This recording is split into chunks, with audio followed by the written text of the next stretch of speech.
Welcome to Gab and Jam, episode 116. Right. Title of this episode is Shut Up and Sing, yes. or Cancel Culture and an Artist's Political Views. Yeah. So the whole issue, and whether it's arts, any form of entertainment, yes. actors, yes. I would even throw in athletes. Okay, I like that. And the same thing, because they're all doing things that entertain us. Yes. For our entertainment, right? Okay. Whether or not those individuals, they have an obligation to just entertain us and to not speak out politically. Right, not to express that. Any type of thing in that way. And I'm of the view that I think that whether it's artists or whatever realm you're in, that you have to be true to yourself. Okay. And in being true to yourself, if that means you got to speak out, speak out. Okay. That's and for me, regardless of where you fall at on the political divide, that's something you got to do. Now, at the same token, if that means that people are going to say, okay, you spoke out and now I'm not going to buy your stuff anymore, that's okay too. So if that's what you want to do, right? You want to say, okay, I'm not going to buy this anymore. Hey, it's your right. That's right. To go ahead and do that. That's true. For me, I think it's a little bit short-sighted sometimes. Okay. When you start thinking in terms of that, right. Because people are complex. Yeah, people are complex. And that I don't think that every actor I watch, every artist that I listen to, every athlete that I watch and appreciate the way that they play, that I agree with them politically. Right. And the fact that they may have political views that I disagree with, for me, is not gonna be a deal breaker. Not necessarily. I mean, I think that sometimes there's always a certain point where maybe you lose taste for something. If you find out that a particular artist or whatever else is, I don't know, a child molester or whatever else or something like that, maybe that might be a bridge too far for you. Yeah. I mean, and I can understand that as a consumer of that person's art. And sometimes for me, it's just the way that I feel when I'm listening to it. You know what I mean? It's like, and that's the way people say about Michael Jackson. That's the way some people feel it just bring a whole different context to the music in which they're doing. Yeah, you know what I mean? Especially if anything can be taken any other way. Right. But I don't think I have the same viewpoint necessarily when it comes to political point of view. So let me take one that would be someone who has views that are diametrically opposed to me. Okay. So I think lately with Morrissey, there's been this whole thing about him starting to really embrace and basically recite or put out there more right-wing ideology. Oh, I didn't know that. That he's embraced that kind of thing, kind of neo-Nazi type of stuff. Wow. And so the issue for me becomes, okay, how do you feel about Morrissey? Right. When I think about the songs they did with Smiths, things like that, I can still listen to those songs. Okay. I can still get enjoyment out of those songs that he did. Okay. But as far as me saying, okay, Morrissey the person is somebody that I necessarily feel like, I can kind of get into. Yeah. No. Right. But that doesn't necessarily take me away from his music per se. Right. And at the same token, I'm actually glad that he's speaking out in a way that's true to him. Right. You know what I mean? That I'm good with that too. See, I'd kind of rather know where you stand on stuff, even if I disagree with it, than to have you kind of act like you're one thing that you're really not. So I'm cool with that. I can roll with that. And it's the same thing with a Kid Rock or a Ted Nugent. Yeah, because that's what. Okay, so I had we had made a list of the artists who had paid the price for speaking out, and that included Dixie Chicks, which of course gave the name for this episode. Right. The documentary about that. So Dixie Chicks, Neil Young, Taylor Swift, and now more recently Gayle King, Kanye West, speaking out about or even alluding to how they feel about their politics, has had some type of negative effect on some of their followers. Yeah, I mean, because it's always easy. For instance, if Kanye West, when Kanye West said, back during Hurricane Katrina, that George Bush didn't like white people. Black people.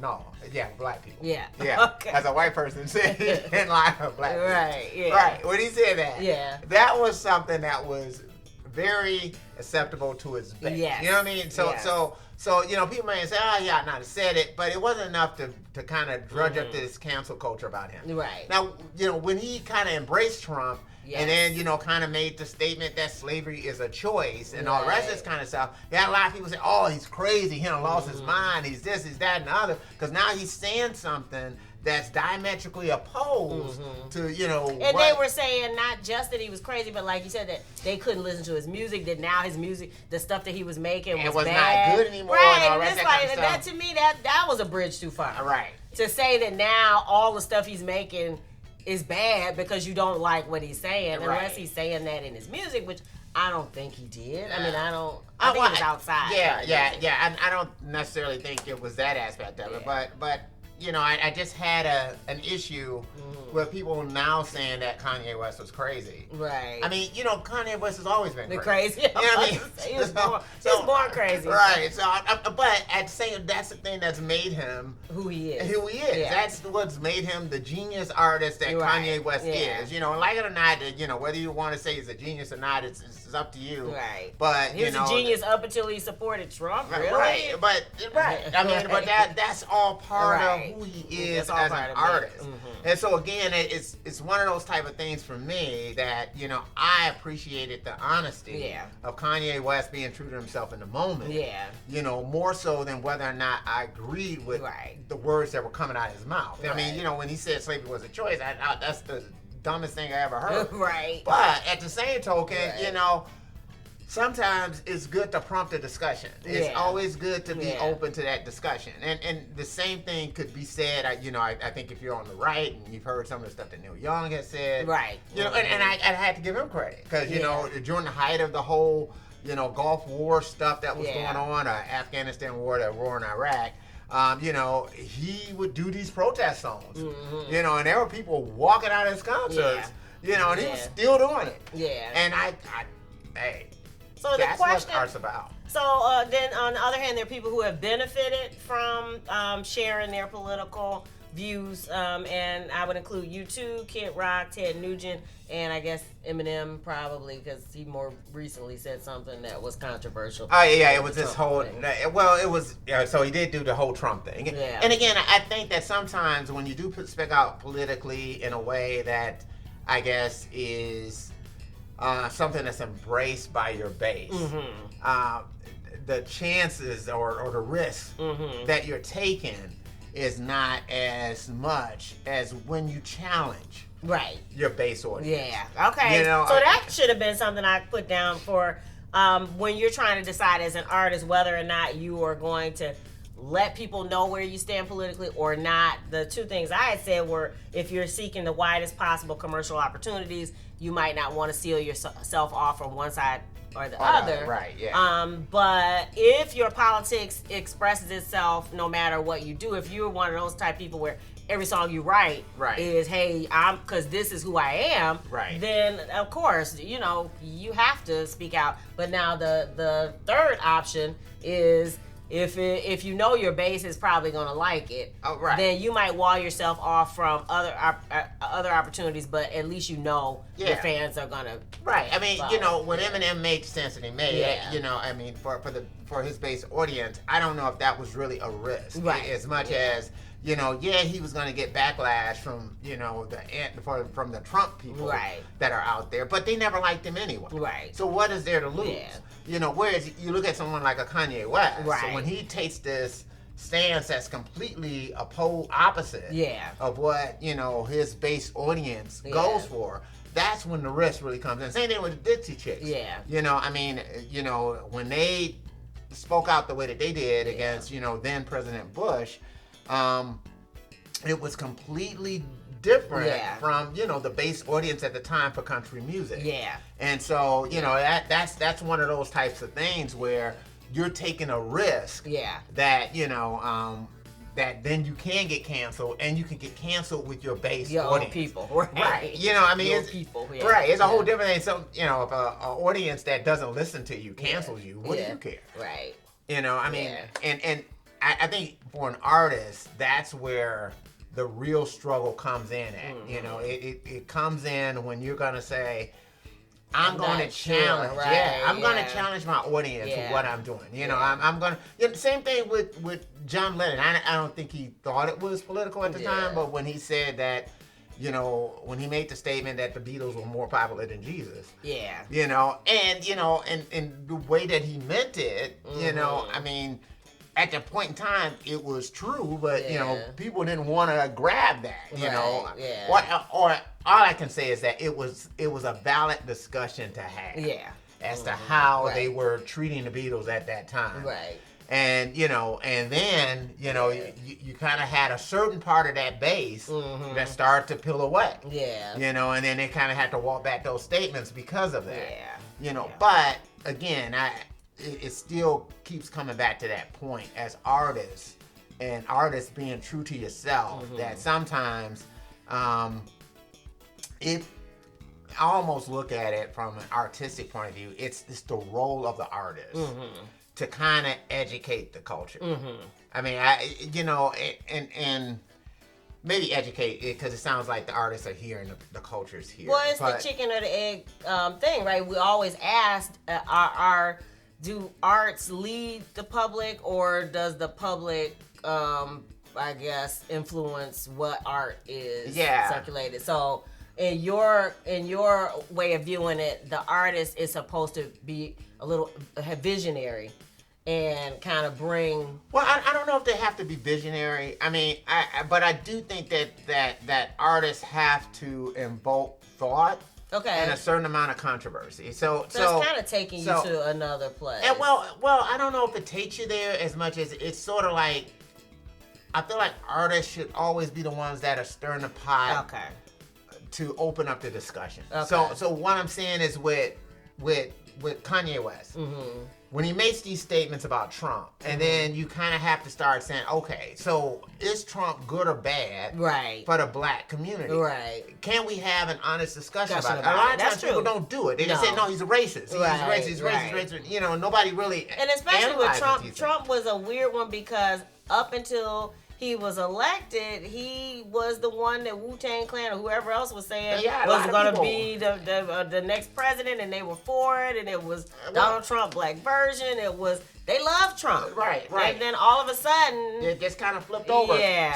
So whether or not we're going to have a true and honest discussion about it, just flat out, black unemployment right now, 2020 is lower than it's ever been, and all the rest of these kind of, normally for a president, if his name is anything other than Trump, it's a good thing. Right. You know what I mean? Right. He did the whole thing with criminal justice reform. If his name is anything other than Trump, it's a good thing. Right. Now, I'm not saying he hasn't made statements that, have been clearly, very questionably racist, but, Joe Biden did say that Obama at one time, 2008, 2007 was the first black candidate that was articulate and clean.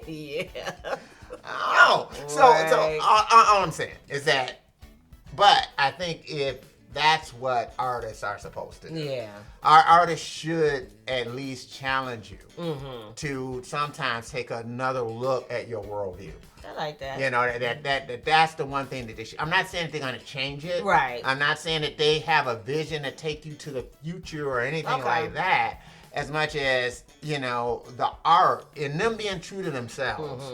That's where they should be that kind of chicken and egg thing, because they're kind of reflecting the culture back. Yeah. You know, that's when they should be able to reflect back to us something that makes us say, I gotta think about this. What? You know, I mean, you're talking about Parasite again. I'm done with that movie. Oh, that's the same thing with that movie. It does that. I mean, you know, it truly, it does that part of it. You know, I mean, when you start thinking about the whole dumbing down of society, what dumbed down society to me is when society exists within silos. You know, and sometimes what starts to happen when you start existing in silos, you start getting into that cancel culture of stuff that completely challenges your worldview. Yeah. So that keeps you stupid. Yeah. To me. I mean, because it keeps you, I'm not going to say stupid, it keeps you ignorant. Okay. You know what I mean? Because it keeps you ignorant of other stuff that's going on out there. And, you know, sometimes it could be a blending of ideas that kind of help you get to that higher place. Yeah. And I'm saying that that's where I think the whole thought of cancel culture, you know, whether it be on the left or on the right, is dangerous to society. Yeah. It's dangerous to shut down people, to stop speech, to do that. You know, and I understand you can say, well, no, you know, when you allow these people to speak, you know, again, if we're so afraid that the society is too stupid to discern good ideas from bad ideas, then we're doomed anyway. Yeah, we're doing what China does.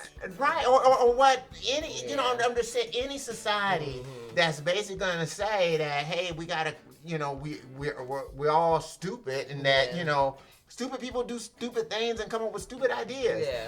I mean, I'm just saying that we've got to make sure that intellectually that we are hearing ideas from all sides. All sides. Yeah. Bring them all to the table. Right. You know, whether it's the KKK, I don't care. Yeah. Let them all speak. Yeah. We gotta trust that, you know, as we sift through this. Right. That people won't, because I think like what you're saying is that people think if people hear the other side, whether it's kids or whatever, if they hear all sides, then they're going to choose. They're going to choose the bad side. But that again, you should have faith that what you're putting forth, if you bring an argument that is balanced and you have your own proof and whatever else, that you're going to be able to convince, or that there's going to be some thought into, okay, that's not for me because, you know, I listened to it and it doesn't seem like it's for me. I mean, versus a magic switch turning over the minute they hear it. Right. If you don't educate people as to all ideas,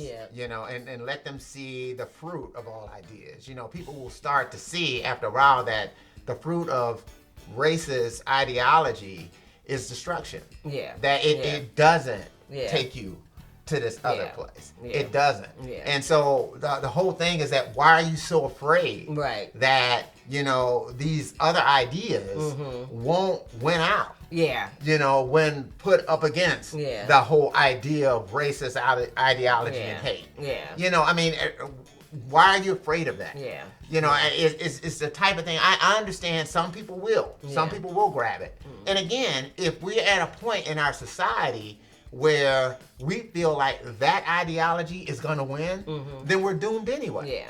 You know, we're doomed as a society anyway, because if that ideology is what's going to end up winning out, then, I mean, that's when you get to a whole thing of hopelessness. Yeah. You know, but I don't care how much censoring you do, you're not going to stop that. Yeah. That's inevitable if that's where it's going. Yeah. And that's why I just say that it's best to allow all this stuff out there and then allow people to take it all in and allow people to make educated decisions. Right. Yep. Because they don't have to do it. All right, what do you think? Do you feel that artists should be political, or do you think that they should keep that to themselves and just shut up and sing? Right. We'd love to hear it. Please drop your comments in the section below. And if you dig the vibe, be sure to subscribe. And we're wishing you love, peace, and